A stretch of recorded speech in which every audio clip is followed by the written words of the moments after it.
Hi guys, welcome to my YouTube channel. ஏன்னா ஈரலம் கையமாக இருக்குன்னு பாருங்க. ஞாயிற்றுக்கிழமை நம்ம வீட்டில் நாட்டுக்கோழி ஆட்டாங்க. சரி, நம்ம நைஸாக ஈரில் மட்டும் தள்ளி வச்சுக்கணும். நம்ம இதை என்ன பண்ண போனால் அடுப்பில் அப்படியே சுட்டு எண்ணெய் மிளகாத்தூள்லாம் போட்டு சாப்பிட போகிறோம். வாங்க பார்ப்போம். பார்த்தீங்கன்னா செக்கில் ஆட்ட நல்ல எண்ணெய் இது அப்படியே லைட்டாக மேலே தடவி வைக்கணும். இதை கொஞ்சம் பீஸாக எடுத்துக்கணும். நான் ஆல்ரெடி எடுத்துருக்கேன். அந்த மாதிரி எடுத்துக்கோங்க. அப்போ தான் எண்ணெய் மசாலா உள்ளே போகும் நல்லா. என்ன பிரச்சனை, அடுத்தது மிளகா போடுவோம். உங்களுக்கு எவ்வளோ வேணுமோ காரம் அந்த அளவுக்கு போடுவோம். அதிகமாக காட்டணும். அதனால் மக்களே எண்ணெய் மிளகாத்தூள் போட்டாச்சு. அடுத்தது சால்ட் பெப்பர் லைட்டாக தூக்கிங்க.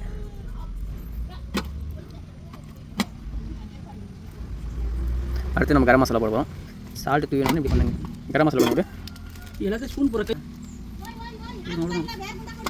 ஃபைனல் எல்லாம் தடவியாச்சு மசாலா. நம்ம இப்போ இது அப்படியே எடுத்து அடுப்பு வைக்கூடாது. கரண்டியில் இந்த கரண்டியில் போட்டு தான் வைக்கணும். கொஞ்சம் எண்ணெய் ஊற்றிக்கலாம் கரண்டிக்கு. வாங்க இப்போ வேக வைக்கலாம். குண்டாவில் கறி வந்துட்டுருக்கு. நம்ம குண்டாக்கியில் ஈரில் வேக வைப்போம். அங்கே இப்படி நல்லா கொதிக்கிறான். ஈரங்க மொத்தமாக வேக வச்சு உங்களுக்கு காமிக்கிறேன். வந்துட்டான். இப்போ என்ன பண்ணணும்னா என்ன திருப்பி போட்டுக்கலாம்.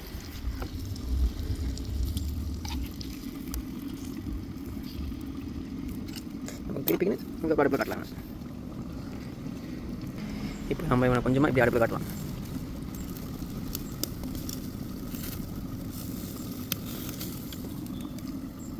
திருப்பி காட்டும்.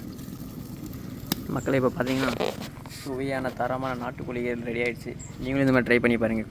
நாட்டுக்கோழி குழம்பு பண்ணும்போது ஈரல் மட்டும் தனியாக அடுப்பில் வேக வச்சு சாப்பிட்டு பாருங்கள். செம்ம டேஸ்ட்டாக இருக்கும்.